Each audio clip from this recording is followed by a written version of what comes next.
कैसे हो ये मोर भौजी? बतावा ना। अरे भारी झकास टनाटन लगा था वो। ऐसे का? हमार गांव में बाहर खेले बर अइहा का?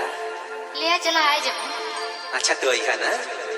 DJ Rajesh, DJ Rajesh, DJ Rajesh, Ambikapur, Ambikapur, mix by DJ, mix by DJ, mix by DJ, Ashray ऑक्साइन, आश्रय ऑक्साइन, आश्रय ऑक्साइन।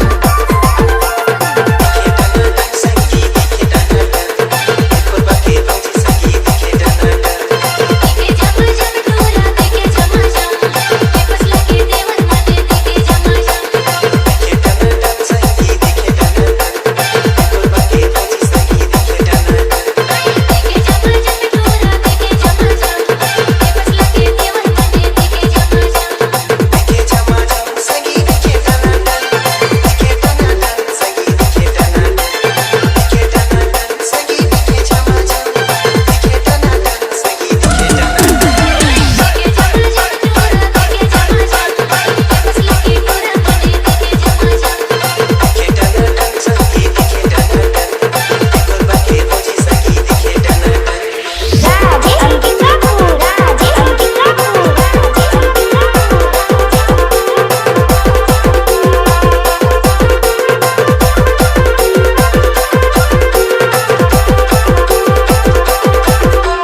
C Log Digital Recording Studio, Korba.